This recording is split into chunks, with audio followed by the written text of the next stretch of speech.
আচ্ছা, তাহলে আমাকে যখন আমি এক্সামিনেশন করব প্রথম কাজ হচ্ছে ভিজুয়াল অ্যাকুইটি।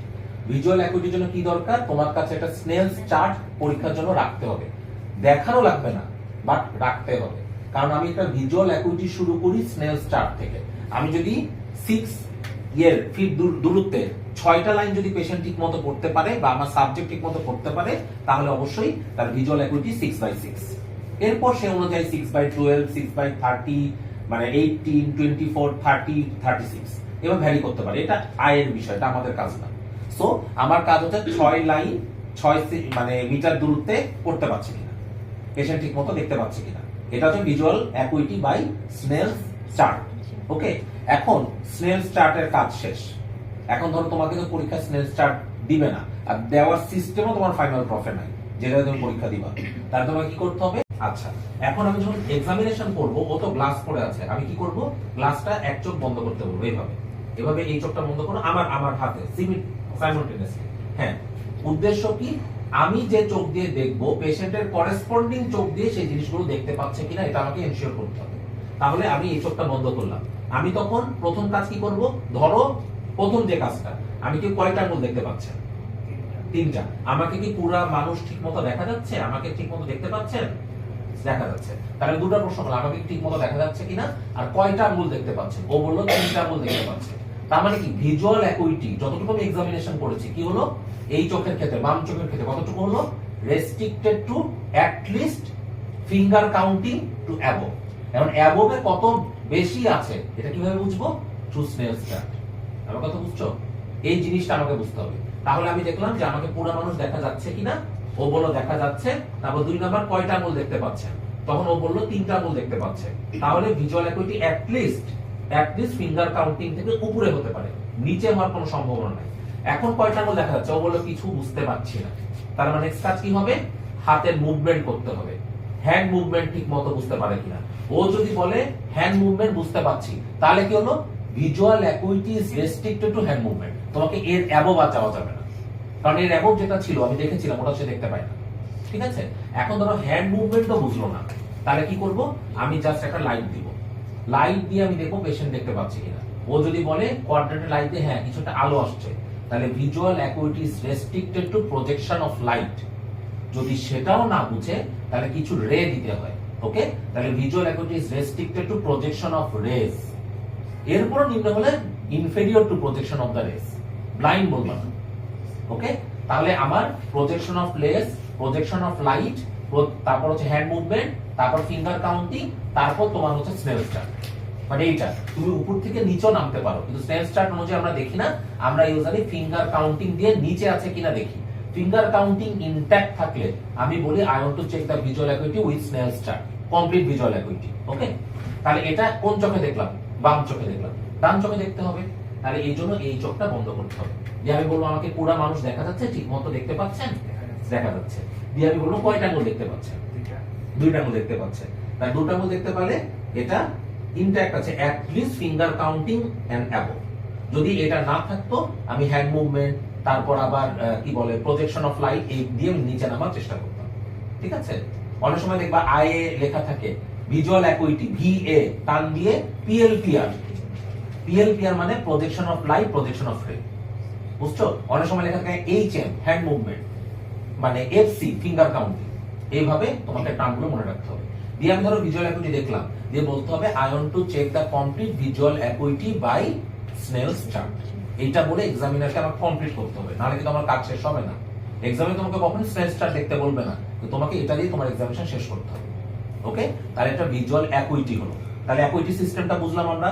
প্রথমে এক চোখ বন্ধ করে আমাকে পুরো মানুষ দেখা যাচ্ছে কিনা, তারপর হচ্ছে ফিঙ্গার মানে ফিঙ্গার কাউন্টিং আমি শুরু করব। দিয়ে অন্য চোখ বন্ধ করে আমাকে পুরো মানুষ দেখা যাচ্ছে কিনা, তারপর আমি সেই অনুযায়ী ফিঙ্গার কাউন্টিং কয়টা ফিঙ্গার দেখতে পাচ্ছে শেষ করব। এবার হচ্ছে ফিল্ড অফ ভিশন।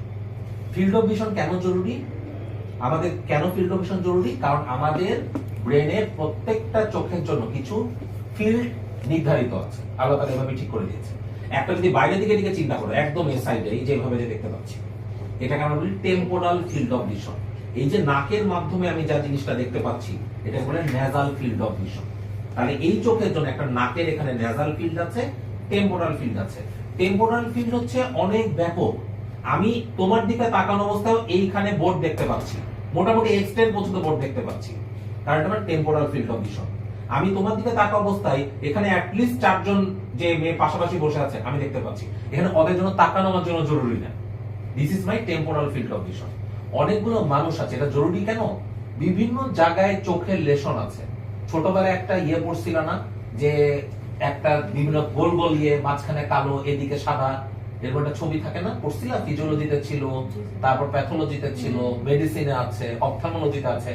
এটা সবগুলো ফিল্ড অফ ভিশনের সাথে জড়িত। ওকে, জরুরি কেন? কারণ অনেকগুলো জায়গায় যদি ব্রেনের লেশন হয়, তখন এই ফিল্ড অনুযায়ী লেশন গুলো তুমি আইডেন্টিফাই করতে পারবা যে কোন জায়গায় প্রবলেম আছে। বুঝছো? আবার এমন একটা ঘটনা আছে, কমনলি পিটুইটারি টিউমার আছে, পিটুইটারি টিউমারের সামনে অপটিক কায়াজমা থাকে। অপটিক কায়াজমা কি? আমাদের যে চোখের টেম্পোরাল ফাইবার গুলো সবগুলো এইভাবে ক্রস করে একটা জায়গায়, ওই জায়গাটাকে বলে অপটিক কায়াজমা। ওর নিচে পিটুইটারি গ্ল্যান্ড থাকে।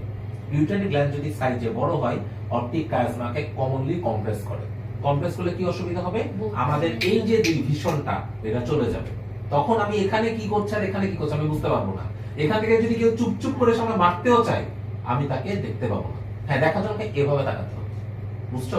This is called heavy tunnel vision. Okay, তখন একটা মানুষ একটা দরজা দিয়ে বের হওয়ার সময় মাঝে মাঝে দেখবার দরজার দেওয়ালের সাথে আটকায় গেছে, লেগে গেছে, কারণ সে যদি এইভাবে না তাকায় সে কিন্তু কোনো জায়গায় ক্রস করতে পারবে না। বুঝছো? This is called bitemporal hemianopia. এরকম অনেকগুলো আছে, জাস্ট একটা এক্সাম্পল দিলাম। তাহলে আমাকে 4টা কোয়াড্রেন্টে অ্যাক্টিভিটি দেখতে হবে, চোখের অ্যাক্টিভিটি। এদিকে টেম্পোরালে কি অবস্থা, এই চোখের নেজালে কি অবস্থা, এই চোখের নেজালে কি অবস্থা, এই চোখের টেম্পোরালে কি অবস্থা, এই 4টা কোয়াড্রেন্ট বোথ তাই চেক করে দেখতে হবে। এখন আমি কিসের সাথে কম্পেয়ার করব? আমার সাথে কম্পেয়ার করব। ধরো আমি চোখে খুব ভালো দেখি, পণ্ডিত একেবারে। তাহলে আমি যদি ভালো দেখতে হয়, তাহলে অবশ্যই আমাকে এই সাইড দেখতে হবে। আমি এমন একটা মানুষ কখনো এক্সামিনার হতে পারবো না যার এইদিকে ভীষণটা লস।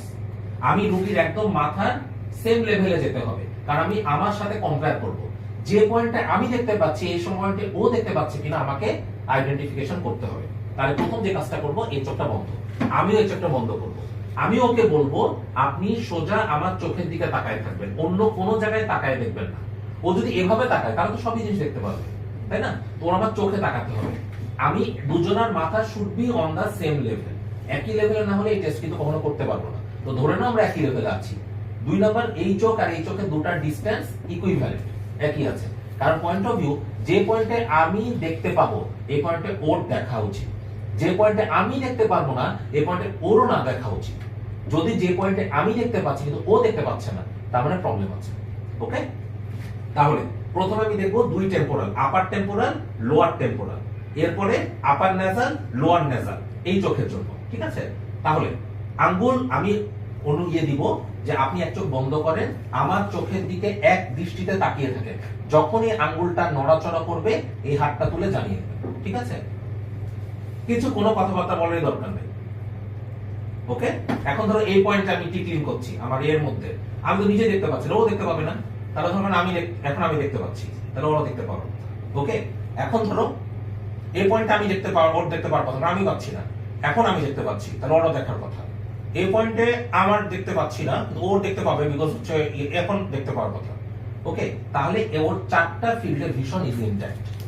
ওকে, তাহলে আমি প্রথমে এরকম করব একবার, 2 নাম্বার এরকম করব, 3 নাম্বার এই সাইড থেকে নিয়ে আসবো ভেতরে, এরপর এই সাইড থেকে নিয়ে আসবো ভেতরে।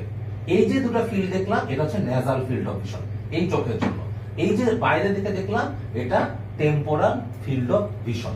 তাহলে 4টা ফিল্ড যদি ইনট্যাক্ট থাকে আমি বলবো এই চোখে 4টা ফিল্ড ঠিক আছে। এবার আমি কি করব, অন্য চোখটা বন্ধ করব। হ্যাঁ, 3 ফিট হতে হবে, বা এরকমও এই ডিসটেন্সে করা যেতে পারে। মানে হাতের দূরত্ব 3 ফিটে থাকবে নাকি, মানে দুইজনের মাঝে অ্যাটলিস্ট দুজনের মাঝখানে 3 ফিট ডিসটেন্স হবে। এই 3 ফিট ক্যালকুলেট করা দরকার, তুমি জাস্ট এরকম একটা ডিসটেন্সে এক্সামিনেশনটা করবে। ওকে, এই জন্য অবশ্যই বসতে হবে বা বসার মতো করতে হবে, কারণ দাঁড়ানো অবস্থায় ধরো তুমি দাঁড়িয়ে আছো, ও বসে আছে, দুজনের ফিল্ড কখনো একই জায়গায় নাই, দেখতে পাবে না। আচ্ছা, এবার আমার চোখের দিকে তাকায় থাকো, কোন সময় আঙ্গুল নড়া দেখলে জানাতে হবে। হ্যাঁ, ঠিক আছে? টেম্পোরাল ফোল্ড মানে একদম ওয়াইড, সো যে পয়েন্টে হোক না কেন পেশেন্ট দেখতে পাবে। ওকে, এবার দেখো নেজাল ফিল্ড দেখতে পাচ্ছে, এখন দেখতে পাচ্ছে, তার মানে কি 4টা ফিল্ড অফ ভিশন ইনট্যাক্ট আছে। এখন এটা বলে I want to check complete visual field by perimetry বলতে হবে, কারণ অনেকগুলো ছোট ছোট পয়েন্ট আছে যে পয়েন্টগুলো তুমি এর মাধ্যমে চেক করতে পারবে না, কারণ আমরা জাস্ট 4টা ফিল্ডে দেখি, আমরা মিড পয়েন্ট গুলো এই জায়গায় কি অবস্থা এগুলো চেক করে দেখি না। এগুলোর জন্য অবশ্যই আমাকে পেরিমেট্রি করতে হবে, কারণ একটা কথা পড়েছিল না, এই যে হোমোনিমাস হেমিয়ানোপিয়া, macular sparing, হোমোনিমাস হেমিয়ানোপিয়া, কনগ্রুয়াস defect, incongruous defect, অনেকগুলো কথা বলে দেওয়া আছে। এগুলো হচ্ছে দরকার নেই এখন তোমাদের এই লেভেলে। তো এই জিনিসগুলো প্রপার ইভালুয়েশনের জন্য আমার দরকার হচ্ছে পেরিমেট্রি। ওকে, এটা একটু মনে রাখবা। এক্সামিনার প্রশ্ন করতে পারে এরপর তুমি কি করতে চাও, ধরো ফিল্ড দেখার পরে I want to do the complete evaluation by checking the perimetry of the patient. শেষ। তাহলে কি হলো, ভিজুয়াল অ্যাকুইটি হলো, ভিজুয়াল ফিল্ড হলো। এবার হচ্ছে কালার ভিশন। কালার ভিশন জরুরি কেন? শুধু কি বর্ণান্ধতা, ওই লাল সবুজ বর্ণান্ধতা বায়োলজিতে যেটা বলেছিলাম, এই জন্য যখন অপটিক নার্ভের কোনো সমস্যা হয় প্রথমে রেড ডিস্যাচুরেশন থাকতে পারে। লাল কালার গুলো, যেমন ধরো যে লাল হিজাব, লাল কালার গুলো ও দেখতে পাবে না, ওগুলো মনে হবে যে অন্য কালার, অ্যাট লিস্ট লালটা সে অ্যাপ্রিশিয়েট করতে পারবে না। This is called red desaturation. কোনো কন্ডিশনে যদি লাল কালার প্রপারলি বুঝতে না পারে, তার অপটিক নার্ভে কোনো প্রবলেম আছে সন্দেহ করতে পারবা। হ্যাঁ, আরো অনেক কারণ হতে পারে, বাট এরকম একটা কারণ আমাদেরকে মনে রাখতে হবে।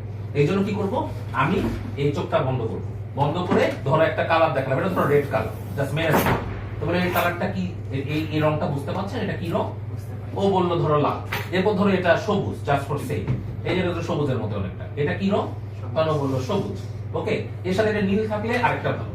তো এই জন্য তোমাদের একটা ইশিহারা চার্ট বা পসিবল হলে 3টা কালার নিজেদের কাছে রেখে দিবা কার্ড আকারে, রেড, গ্রিন আর একটা হচ্ছে ব্লু। এই 3টা কালার দিয়ে তাকে একটা কালার সম্পর্কে একটা চেক করে দেখতে হবে। প্রথমে এক চোখ বন্ধ করে এক চোখের ইভালুয়েশন, পরে অপোজিট আইটা বন্ধ করে অন্য চোখের ইভালুয়েশন। তাহলে এটা হচ্ছে কালার ভিশন। তাহলে 3টা কাজ শেষ হলো। একটা হচ্ছে visual acuity, 2 number visual field, 3 নম্বরে কালার ভিশন। এখন এক্সামিনেশন নাম্বার 4 কোনটা? Light reflex. কেন লাইট রিফ্লেক্স লেখা দরকার? বিকজ এটা নার্ভের ফাংশনের সাথে ইম্পর্টেন্ট একটা আছে, ইনক্লুডিং নেয়ার রিফ্লেক্স। কারণ অনেকগুলো কন্ডিশন ছোটবেলা থেকে তোমরা পড়ে আসছো যেখানে লাইট রিফ্লেক্স আর নেয়ার রিফ্লেক্স এর মধ্যে একটা সম্পর্ক আছে। কিছু কিছু কন্ডিশন আছে যেখানে লাইট রিফ্লেক্স ইনট্যাক্ট থাকে, কিছু কিছু কন্ডিশন থাকে যেখানে নেয়ার রিফ্লেক্স ইনট্যাক্ট থাকে। ওকে, দুটার মধ্যে একটা অসামঞ্জস্যতা থাকে, এদেরকে আমরা বলি লাইট নেয়ার ডিসোসিয়েশন। বুঝছো? এটা জাস্ট এটা বলি। তাহলে লাইট রিফ্লেক্স আমাকে কি দরকার? অ্যাট লিস্ট একটা টর্চ দরকার। টর্চ আছে কারোর কাছে?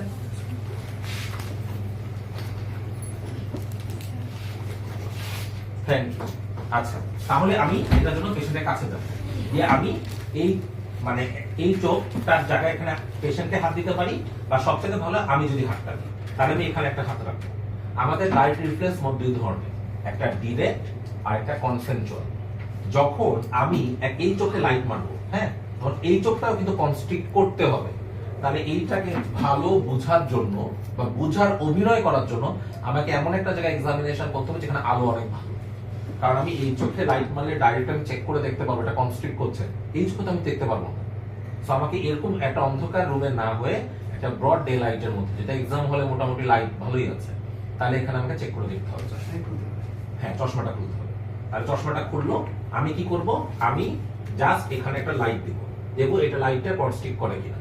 ঠিক আছে, যখন আমি, আমার কাজ হচ্ছে দেখো কনস্ট্রিকশন বুঝা, এটা আমার একটা কাজ, সাথে অভিনয় করাটা আমার গুরুত্বপূর্ণ কাজ, যে আমি কনসেনচুয়ালটাও দেখছি কিনা। ধর এটা normal light most of the কেসে, তারপর তুমি এটা দেখছো কিনা চেক করে দেখতে হবে। তাহলে আমি এরকম লাইট মারলাম, ঠিক আছে, এই চোখটা দেখলাম কনস্ট্রিক্ট করলো, তখন আমি এই চোখটা তাকায় দেখলাম এটাও কনস্ট্রিক্ট করছে কিনা।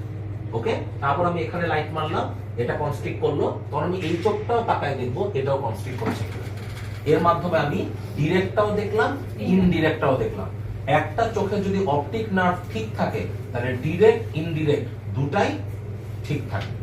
এর পাশাপাশি তোমাকে আরেকটা কাজ করে দেখতে হবে, এভাবে লাইটটা সুইঙ্গিং করতে হবে। সুইঙ্গিং লাইট টেস্টের মাধ্যমে আমরা একটা জিনিস দেখি, নাম হচ্ছে রিলেটিভ অ্যাপারেন্ট পিউপিলারি ডিফেক্ট। এটার এই পিউপিলটার নাম হচ্ছে, যদি অ্যাবনরমাল পাওয়া যায়, মার্কাস গান পিউপিল। ওকে, এটার উদ্দেশ্য কি, যদি কোনো একটা দিকে অপটিক নার্ভটা ড্যামেজ থাকে, তাহলে তখন তুমি এই চোখে লাইট মারলে বা সুইঙ্গিং করলে মনে হবে যেই চোখের সমস্যা সেটা ডাইলেট হয়ে যাচ্ছে। এটা চমৎকার মেকানিজম আছে, এটা আমি তোমাদেরকে আলোচনা করবো না, এটা একটু পোস্ট গ্রাজুয়েট লেভেলে চলে যায়, বুঝছো? পরে যদি তোমরা কেউ জানতে চাও সেটা পরে শিখাবো। তাহলে আমি কি বললাম, প্রথম কাজ হচ্ছে এখানে লাইট মারলাম, এই চোখটা দেখে নিলাম, এরপর এখানে লাইট মারলাম, এই চোখটা দেখে নিলাম। তাহলে যখন লাইট মারবো প্রথমে এই চোখটা দেখবো, তখন এই চোখটাও দেখবো। এবার এখানে লাইট মারলাম, এই চোখটা দেখবো, এই চোখটাও দেখবো, দিয়ে জাস্ট সুইঙ্গিং লাইট টেস্ট করে দেখবো। This is light reflex. Okay, এর মাধ্যমে ডিরেক্ট ইনডিরেক্ট বোথ দেখলাম। এরপর সাইমultaneously আমি পেশেন্টকে দূরে একটা জায়গা দেখাতে বলবো। এটা কি? পর্দা। পর্দা, তাহলে পর্দার দিকে তাকায় থাকতে বলবো, যে আপনি ওদিকে দেখেন তো। ওদিকে তাকানো অবস্থায় হঠাৎ করে আমার আঙ্গুলের দিকে দেখেন। এর ফলে চোখে কিছু ক্যারেক্টারিস্টিক চেঞ্জ হবে একটা নর্মাল মানুষের। This is accommodation. দেখো চোখের ইন জেনারেল কি চেঞ্জ হয়, চোখের কার্ভেচারটা ইমিডিয়েটলি চেঞ্জ হয়ে যায়। আই বলগুলো মিডিয়ালি কনভার্জ করে, এই জন্য চোখে সিলিয়ারি মাসল, সাসপেন্সর লিগামেন্টে অনেক পরিবর্তন হতে পারে। এই গোটা জিনিসটাকেই আমরা বলি অ্যাকোমোডেশন। কারণ ধরো আমি দূরে তাকায় আছি, তারপর ওই আলোর দিকে, ওই কি বলে সবুজ টাইলসের দিকে তাকায় আছি, ধরো ওখানে তাকিয়ে আছি, এবার হঠাৎ করে এই আঙ্গুলের দিকে তাকালাম, দুই আইবলটা মিডিয়ালি কনভার্জ করলো। ওকে, দিস ইজ অ্যাকোমোডেশন রিফ্লেক্স। অনেকগুলো কন্ডিশন আছে যেখানে রাইট রিফ্লেক্সটা লস্ট হয়ে যায়, অ্যাকোমোডেশনটা ঠিক থাকে। এমন একটা কজ ছোটবেলা থেকে তোমার পড়ে আসছো, কি সেটা? Argyll Robertson pupil. এই কন্ডিশনে প্রথমে এটা সিফিলিসের পেশেন্টদেরকে পাওয়া যেত, দেখা যেত ওদের লাইট রিফ্লেক্সটা লস্ট হয়ে যায় বাট অ্যাকোমোডেশনটা ঠিক থাকে। এই জন্য এটার নাম দেওয়া হয়েছিল আর্গাইল রবার্টসন পিউপি, বা আরেকটা নাম দেওয়া ছিল প্রস্টিটিউটস পিউপি, বিকজ এটা অ্যাকোমোডেট করে কিন্তু রিয়াকশন করে না। ওকে, মানে লাইট রিয়াকশনটা থাকে না কিন্তু অ্যাকোমোডেশন রিয়াকশনটা প্রেজেন্ট থাকে। বর্তমানকালে দেখা গেছে এটা কমনেস্ট কারণ তো ডায়াবেটিস, এটা কিন্তু সিফিলিস। আচ্ছা, তো সিফিলিস একটা এটিওলজি। তাহলে এইটা দিয়ে যখন কমপ্লিট হলো, আমাকে কি বলতে হবে? এক্সামিনে তাকায় বলতে হবে, I want to complete my optic nerve examination by checking the ophthalmoscopy of the patient. Okay, একই জিনিস, অপথ্যালমোস্কোপি আর ফান্ডোস্কোপি সেম জিনিস। আচ্ছা, তাহলে এটা যাবে কাজ কমপ্লিট হলো। তাহলে কি হলো আমার? কোন নার্ভ শেষ হলো? 2। এবার